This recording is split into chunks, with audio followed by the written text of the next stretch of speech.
Ta grand-mère t'avait conseillé de te mettre du persil dans les fesses. Pas dans les fesses. Ouais. Dans l'intérieur des fesses. Voilà. OK. Dans l'orifice Oui, des on va, fesses. on va se calmer.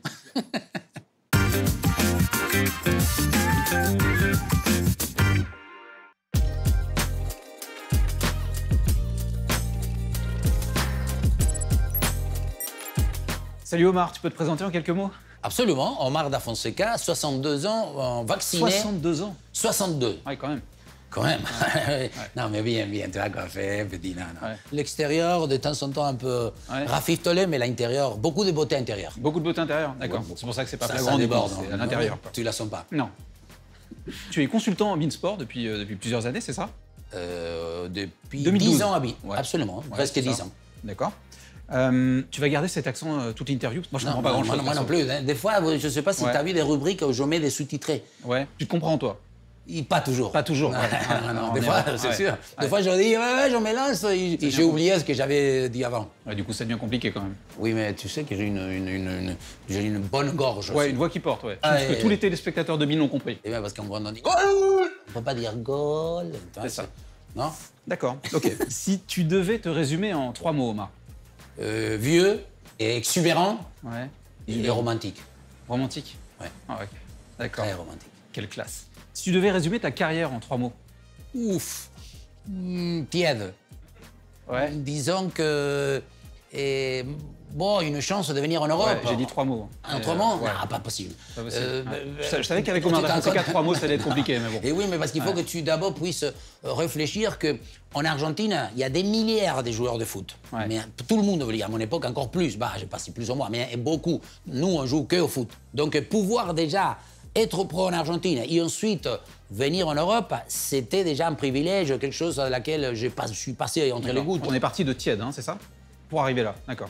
Oui, Ok, j'essaie de oui, mais comprendre pour la suite, après je suis venu en Europe Ouais. et ouais, je peux pas dire que les stades, il y avait pas ovation à chaque fois que je finissais le match. D'accord. 2 autres mots, du coup? Ou tiède, ça suffit? Mais pas de regrets et quelques filets qui ont bougé. D'accord. Et ça, c'est bon. Ouais. Tchac, tu fais que Ouais. le filet, il bouge, Ouais, là, pas t'as un tant- peu d'adrénaline. Ouais, pas tant que ça non plus. Hein. Non, mais quand même, ceux qui je marquais à l'entraînement, dans mon jardin, moi je dis que ça compte quand même. Ça, Ah d'accord, sûrement, tu ouais. le sais pas. Ouais, comme Pelé du coup, c'est ce que dit Pelé. Absolument, Ouais, absolument. d'accord. Ouais. Ça vous fait un point commun, au moins. Ok. Tu as écrit ta biographie en 2020, ça s'appelle Gracias a la vida. Non, mais- ça s'appelle pas. Gracias a la vida. D'accord, Ça, pardon. oui, Ouais. c'est pas pareil. Bon, moi je te remercie pas parce qu'une bio de footballeur, c'est toujours un problème à la fois pour la littérature et à la fois pour moi parce que je dois la lire et franchement, c'est jamais un plaisir. Tu racontes notamment dans ce livre que pour soigner tes constipations, c'est pas moi qui le dis, hein, c'est toi, ta grand-mère t'avait conseillé de te mettre du persil dans les fesses. Pas dans les fesses. Ouais. Dans le livre, c'est bien Ah écrit. bah alors hein. dis-le, mais moi je le dis pas. Dans l'intérieur des fesses. Voilà, ok. Dans l'orifice. Oui, des on va, fesses. on va se calmer. Non, Et du coup, ça fonctionne ou pas? Oui, c'est comme des remèdes de grand-mère, Ouais. évidemment. Sauf que le rigolo de cette histoire, c'est qu'on m'a mis donc sur le ventre, dans le lit, et avec le persil. Et mon frère, il amenait ses amis. Moi, j'étais tout nu avec le persil. donc J'ai une t'imagines- image atroce là, Omar. Vraiment, j'ai une image Bon, atroce. voilà. Donc D'accord. c'était surtout cet aspect-là. D'accord. Mais bon, c'était en Argentine, on utilisait ces méthodes. D'accord. Par contre, moi je voulais te dire, si jamais un jour tu m'invites à dîner, ce qui devrait arriver, parce que tu vas forcément me kiffer, pas de plat à base de persil, s'il te plaît. Rien de tout ça. D'accord. Ok. De l'ail, de la ciboulette. D'accord, c'est juste ça. Tu as déclaré, on a tous quelque chose en nous de Diego Maradona. Bon, Omar, moi j'ai regardé beaucoup de tes matchs. Je suis désolé, à part la coupe de cheveux, j'ai rien trouvé. Désolé. Enfin, Pas que dans l'aspect purement sportif. Ah, c'est pour non, ça. J'ai pas compris, en fait. On a tous, soit dans le côté rusé, le côté un peu malin, le côté vouloir trouver des raccourcis. Ouais. L'être humain, il n'est pas blanc-blanc. Ouais. On est tous, à un moment donné, bons et mauvais en même temps, de temps en temps. Donc, dans ce sens-là, on a tous quelque chose de Diego. Ça d'accord. aussi. Ok. Vous voyez? Quel bel Moi, organe. j'aime beaucoup chanter. Je sais pas Oui, si tu bah, l'as je viens de m'en remarqué. apercevoir. on a d'accord, commencé depuis non, 5 mais minutes. beaucoup Mais, tout ça. Je suis quelqu'un que j'essaye de m'exprimer. D'accord. Ouais, donc du coup, c'était pas au niveau du jeu, la ressemblance avec Maradona. C'était. Non, si j'avais eu, je sais pas, allez, 0,1% d'une petite patte à gauche, le côté flipper. 0,01%, je dirais. Oui, d'accord. Ouais. Alors, je me suis un peu penché sur tes stats. Tu as joué 171 matchs de Ligue 1 et tu as marqué 35 buts. Tout compris? Je sais pas où c'est marqué 200 et quelques. Non, je te parle des matchs de Ligue 1. Après, il y a les matchs de coupe, il y a les matchs de... Ah, peut-être, bon, ok. Ouais. Non, on va pas se fâcher. Non, on va pas se fâcher, pas tout de suite, on attend un peu, parce que moi j'ai besoin d'avoir une interview un petit peu longue et tout. Donc 171 matchs de Ligue 1, 35 buts, mais tu jouais pas attaquant? Oui, mais j'étais quand même un mec dans la créativité. D'accord. J'étais d'ailleurs comme Lionel Messi, quelqu'un qui peut... Non, tu n'étais pas comme Lionel Messi. Si, quelqu'un qui... Chez nous, non, on dit, Omar, c'est lui pas... qui va faire les courses, fait à manger, prépare la table et ramasse. Donc, dans la créativité, je te dis, toi, Picasso, Mozart, c'est des gens qui font de la... Mais... les mecs doivent se retourner dans leur tombe, quoi. Mais Omar da Fonseca, Picasso, Mozart, d'accord. Non, mais pour te dire, non, je me compare pas. Mais le fait d'une panoplie, pas spécifique. Moi, j'étais pas un mec, boum, ça m'intéresse pas d'attendre et non. Mais 35 buts, c'est bizarre pour un attaquant. Enfin. Oui, mais aussi, est-ce que tu n'as vu... C'était un attaquant de complément, c'est ça. Oui, mais est-ce que tu en as vu quelques-uns de ces 35? Bien sûr. Non, je crois pas. Non, mais je veux dire, des fois, est-ce qu'on peut se protéger, disons qu'il y a des buts plus beaux, des buts qui sont plus analysés, plus préparés, plus... non? Tu es en train de me dire que tu as mis 35 beaux buts. Oui. C'est une belle façon de s'en sortir. Ça me va. Alors, ceci dit, j'ai lu qu'avant les matchs, tu sniffais toujours un coton imbibé d'alcool. Ça pouvait pas t'aider.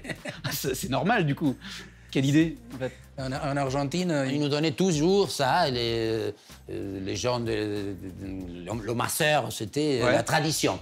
Et en Espagne, la tradition, quand on jouait, c'était jouer bourré. un petit fond de cognac, plein de petits verres. Donc c'était de jouer bourré. Et à la fin, juste une dizaine de minutes, 5 minutes, tout le monde, on se mouillait, il se mouillait les lèvres, parce que soi-disant, ça veille l'éveil. Ok. Tu vois, ça t'aimait un peu... Mais c'est bien, ça explique tes stats, du coup, hein, tu vois.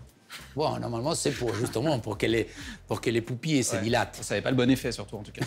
Si. Je t'ai dit que la beauté, il y était. Bon, en tout cas, en 1978, parce qu'on est obligé avec toi de remonter à des dates un petit peu anciennes, le magazine Olé te sélectionne parmi les jeunes footballeurs représentant le futur du football argentin. D'ailleurs, il y a aussi dans cette liste Diego Maradona. Absolument. Vous avez au moins un point en commun. Mais du coup, qu'est-ce qu'a merdé après, en fait? Rien.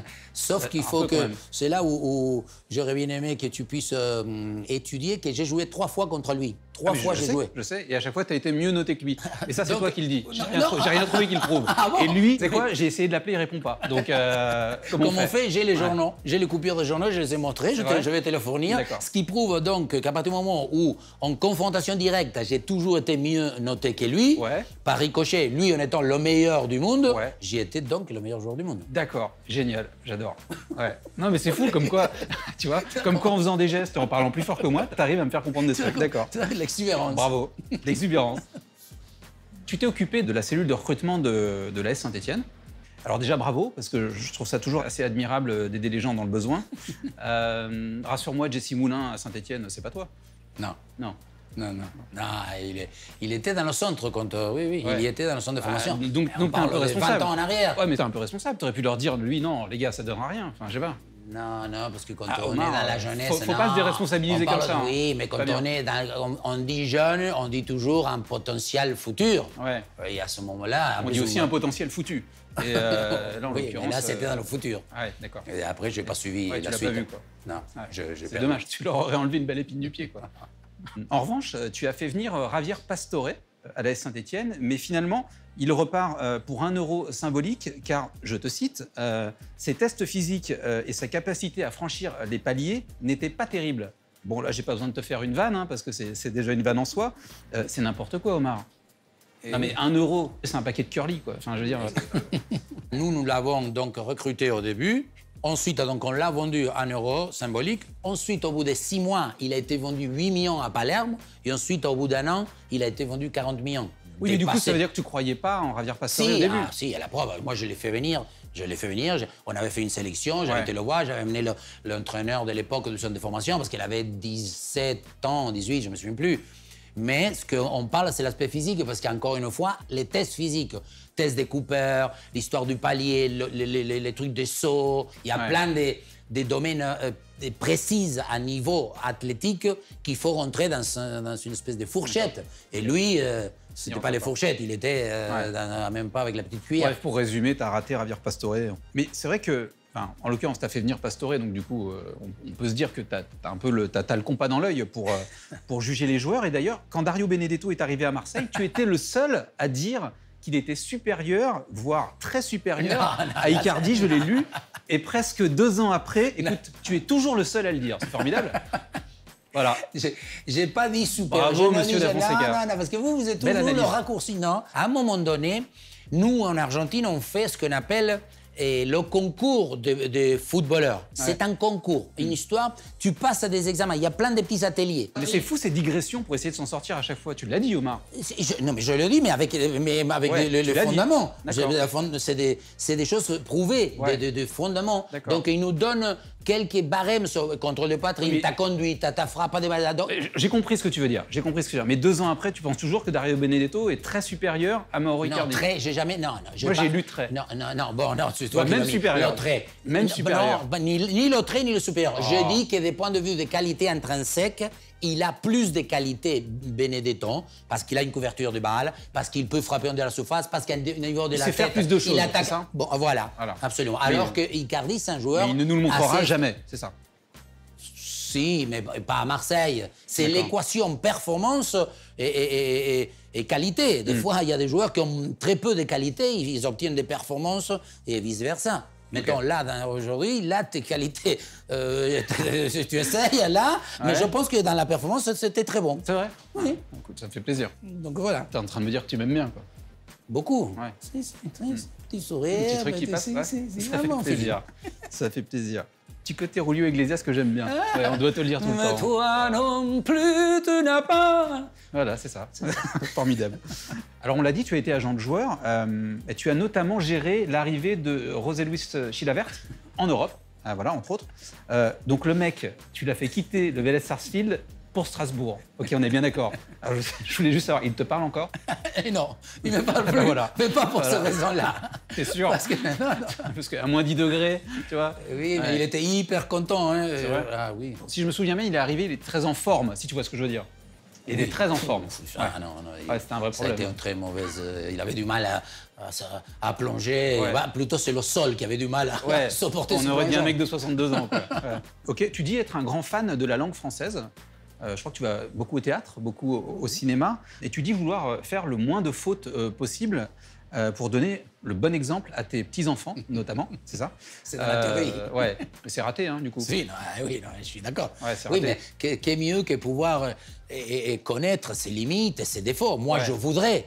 Et je m'applique pour. Mais tu n'y arrives pas, quoi. Voilà. C'est le syndrome Jane Birkin, quoi. Tu n'y arrives pas, quoi. C'est ça qui est bon. Dans la nature humaine, l'histoire, c'est pas être en haut de la pyramide. Il y a zéro. L'histoire, c'est pouvoir savoir que je continue à monter. Et dans ce sens-là, je... T'as pas l'impression de régresser ces dernières années? Non. Même moi, j'écoute un peu Beansport, j'ai l'impression que c'est un peu tendu. Mes petits-enfants, ils parlent très bien. Donc, ça veut dire que quelque part... Tu vas dire que c'est grâce à toi? Non, je n'ai pas dit grâce, mais je suis un complément. Ok. Si tu étais l'entraîneur d'un club aujourd'hui, quel joueur tu souhaiterais avoir dans ton effectif? Absolument. Lionel Messi. C'est étonnant. Et Neymar et Mbappé. Non, j'ai dit bon, je les change. À chaque fois, je change. Et l'année prochaine, on aura les 3. D'accord. À Paris Saint-Germain. Mais tu veux avoir lequel? Parce que c'est pas clair, là. Messi encore. Messi, toujours. Encore 1 ou 2 ans, oui. Okay. Oui, parce que c'est Ils sont pas fatigués, les gens autour de toi, d'entendre parler de Messi tout le temps, tous les jours, comme ça? Mais j'en parle pas tout le temps. Là, qui c'est qui m'a relevé le sujet? Non, mais parce que je sais que tu aimes ça. Et je t'observe, tu vois. D'accord, mais quand je dors, quand je prends ma douche, je chante, mais je parle pas de Messi. Hein. Okay. Non, je suis avec ma petite fille et je parle pas de Messi non plus. Non. Donc, en tout cas, il t'arrive de dormir et ça c'est une information pour moi. Oui. Ok. Si tu étais entraîneur aujourd'hui, quel joueur tu souhaiterais surtout ne pas avoir dans ton équipe? Quelqu'un de très méchant, quelqu'un de... Je sais pas, bon, comme attaquant, mettons Diego Costa. J'aime pas la manière que lui, il se lie avec le football, il se lie avec le spectacle. Lui, il est toujours crispé, il est toujours mauvaise haleine, il a les poils de sa Mauvaise haleine? Oui. Quel rapport, du coup? Oui, parce qu'il veut intimider, on le sent, je sais pas, j'ai jamais senti son haleine, mais t'as cette impression que... Oui, parce que c'est le mec, toi, il veut... Il n'est pas apaisé. Donc Diego Costa ne sera jamais dans une équipe dirigée par Omar Da Fonseca? Absolument. Ok. Quel est ton meilleur souvenir en carrière? Un but que je lui marqué à Boca Juniors. 60 000 spectateurs. Le gardien, c'était Ugo Gatti, le meilleur gardien de l'histoire du foot argentin. Oui, évidemment. Absolument. Évidemment. Et je lui mets un pied gauche et tu le mets à première avec la petite, toi, 3 doigts comme ça. J'avais été chez le pédicure avant, donc toi, pour que le ballon, il sache où il doit y aller au petit filet. Tu l'avais fait exprès ou pas? Et il a, et toi, non. Tu sais que j'ai non. Tu l'as pas fait exprès, non. Si, j'ai frappé. C'est honnête de le dire. Bien sûr que si. Mais il y a des images. Ouais. J'ai frappé, il a été légèrement, pas mal dévié. Sinon, il ne rentrerait jamais où il a fait. C'est ton meilleur souvenir? Si, parce que je suis parti après, j'ai fait le tour du terrain, toi, j'ai vécu, je me souviens, tout le monde en extase, j'étais dans le nirvana. Ok, quel est ton pire souvenir en carrière? Il y a eu un entraîneur qui m'a écarté du groupe et qui me faisait entraîner à 7 h du matin au Crêpes à Toulouse. Et il arrivait à 7 h, il donnait le coup de sifflet, il ne descendait pas sa bagnole, il lisait l'équipe et moi je courais autour. Et au bout de je ne sais pas combien de temps, lui il finalisait de lire l'équipe, il fermait, il sifflait et lui il partait. Il s'appelait comment ce monsieur? Qu'on sache. Mosca. Mosca, d'accord. Quelque part, et le fait qu'il m'ait considéré que j'étais pas bon, que je n'étais pas utile. D'autant que ça, tout le monde le savait. En plus, je suis d'accord. Mais après, de me dénigrer, de me mettre le sac de poubelle dans la tête, j'ai toujours une impression que, même en vieillissant, c'était pas la peine. C'était pas la peine. Tu préfères Lionel Messi ou Diego Maradona? Diego Maradona. C'est ma génération, j'ai vécu, j'ai joué avec lui, nous on est grandi. Maradona, pour les Argentins, Maradona, déjà c'est fautif. Normalement, quand on dit Maradona, on se met debout. On n'a pas le droit de... On peut le faire, hein, si tu veux. Non, même toi, bien sûr. Maradona, absolument. D'accord. Non, et ça, c'est quelqu'un qui nous a démontré, pas que le football. C'est un soleil, quoi. Oui, c'est le seul mec qui a dit non à plein de personnes. Et tout ce qui implique un mec, le contact au ballon, il n'y a pas d'autre possibilité qu'aimer Maradona. Hein. Ok. Tu préfères le Vélez Sarsfield ou le FC Tours? Et ça c'est bien. Il Vélez Sarsfield, parce qu'en Argentine, quand on est né, dès que tu es né, ton grand-père, quelqu'un de ta famille, te dit tu seras de telle équipe, de Boca, de River. Et moi, comme j'étais dans le quartier de Vélez, mon grand-père m'a dit tu seras Vélez. Et ensuite, tu peux changer de maison, des femmes, des guitares, de cheval. Tu peux changer de ce que tu veux dans ta vie. C'est bien que tu aies mis la femme avec la guitare et le cheval. C'est vraiment au même niveau. Mais tu ne peux jamais changer de club et d'équipe. Donc, je suis à mort. Supporter de Vélez, et même à 62 ans, je continue à connaître les résultats, etc. D'accord, mais Omar, le FC Tours t'a accueilli. Enfin, oui, le FC Tours t'a donné mais tu m'as donné une dimension la préférence. La préférence, c'est c'est ce qu'on appelle l'histoire, la tradition. D'accord. La mémoire, c'est Vélez. Tours, c'est celui qui m'a permis, bien sûr, de me parler aussi bien français, parce que je suis allé apprendre le français à l'Institut de Touraine. D'accord, mais j'enverrai jamais personne là-bas, du coup. Flaco, no te vayas, flaco, vení, quédate a ver a Messi, te vas a divertir. Hey, flaco, no te vayas. T'as vu comment il faut? Parce qu'il faut le chanter, ça c'est la différence. En France, on regarde, ils ont 1 et 2 et 3, 0. Tu vois, c'est trop... Nous, non,